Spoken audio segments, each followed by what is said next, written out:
It's never too late for love. It's never too late for love. Good evening, folks. My name's Eddie Osborne. I'm the longtime host of the Eclectic Cafe on public radio in West Central Missouri. Thank you all for tuning in. I'm very pleased to be here with my friends and gentlemen who I really like the band. We are talking about Luehrman, Shaffer, and Check. And we're here to talk about their new CD, 12-piece trio. Gentlemen, thank you very much for joining me. Thank you, Eddie. Thanks. Well, gentlemen, we started out talking about the new CD, 12-piece trio. And what I'd like to do during the course of the conversation is talk about some of the songs. And I thought we'd start off with the song Never Too Late. It has... to me, it has shades of 50s pop, shades of Broadway. Yeah, I think that's the origin of it, is listening to some of those classic American songbook types of songs, and the format of the introduction that isn't repeated in the rest of the song, and then into a more upbeat, up-tempo part of it. But I'm getting older, so I'm writing songs about what it means to get older. And I would say, it's a big influence of music that John grew up on, that he love that music. Yeah, that he turned me on to, and I appreciate that Broadway style. Well, and I think a lot of us in this generation heard it through the filter of Lawrence Welk's band. Yeah, sure. We heard some of those pop hits. He had some great players in that band. Yes, he did. Yes, he did. Well, but as the primary songwriter, tell me about that process. Do things start out with a hook, a vocal, or a lyrical hook, or does it start with a riff? How does it work for you? Or is it not always consistent? I remember writing that song. I was the seed of the idea I already had, but the nuts and bolts of it, sitting at a computer, and I had the melody, though you're prone to waiting, you should stop procrastinating. And I just kind of followed it, and I don't even know the theory, the music theory behind it. I think it's kind of like the circle of fifths, maybe. I don't know. But that melody just kind of kept following a downward trend until it resolved, and then I could go into It's Never Too Late for Love, and I also was actively trying to write songs that are a little more positive, because I had a lot of songs that people would go, I always read about songs where there's a murder in it or something. And we'll get to that later. We'll get to that portion of the program. And so I felt like, I'm a pretty happy-go-lucky guy, so I should be trying to write some songs about love. And so, well, and I love your guitar passages on that, Tony. I'm thinking New York City jazz player like Joe Pass or Herb Ellis. Those are two of my favorites, but I was thinking more about Django when I did that particular song. Really? It has just enough of that 30s jazz flavor that some Django stuff seemed to just fit in there nicely. Well, see, and I didn't hear it that way, but now that you said it, I can hear it that. I see that connection. The song has a kind of that chunk rhythm to it that a lot of the Django and Stefano Grappelli tunes have. Yes. So. It's a shame we don't know the rest of the guys in the band in the Hot Club of Cowtown, because they were some great players. Yeah. And we'll talk about their influence on you later on, too, when we talk about a tune that's very wittily named. But what I'd like to talk about now is One More Year, a complete departure. It was like Monty Python, now for something completely different. And tell us a little bit about that song, please. Well, we live in an agricultural area, and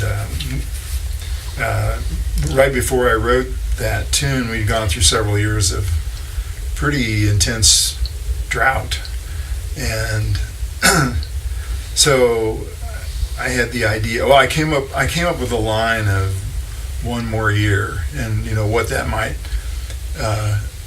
connect to, and I thought of it as connecting to the farmer who's always trying to optimistically look to the next year.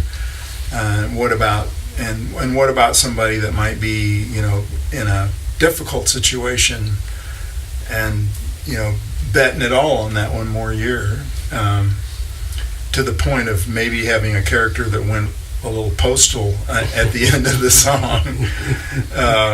But then he only got one more year. Yeah, yeah. I thought a little bit of. I really admire Steve Earle as a songwriter, and I think I was going down that road just a little bit with that song.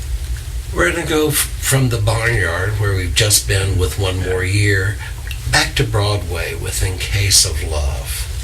And again, Mick, it's one of your songs. Tell me a little bit about it.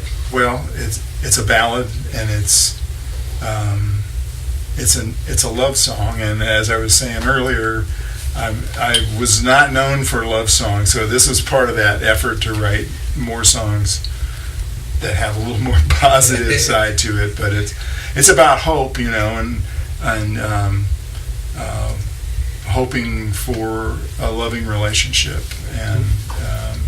and someone observing another person who they're kind of watching them hope and wait for that.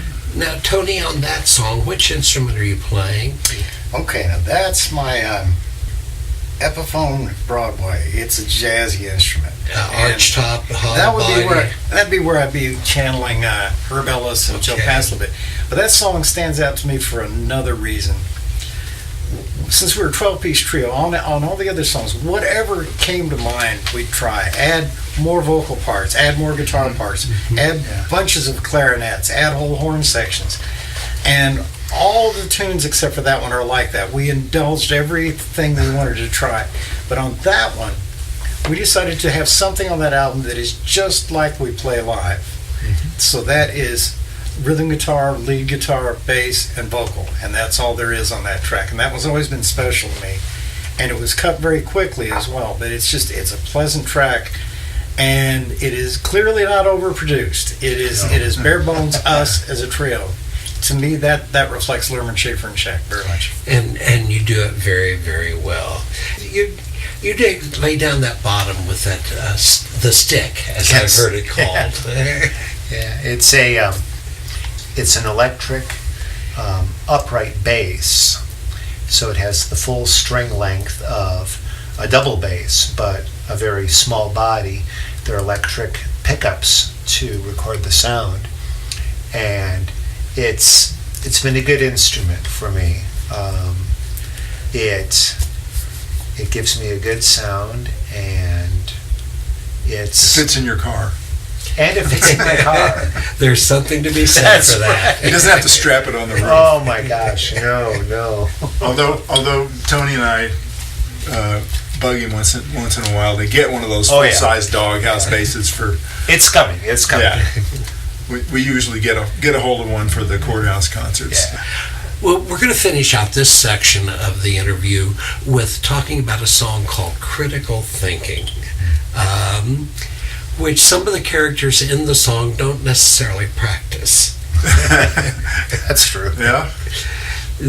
So tell us about that song. Well, it's kind of a song about people who would qualify for the Darwin Award, which is given out, I think, every year. For de-evolution? Yeah.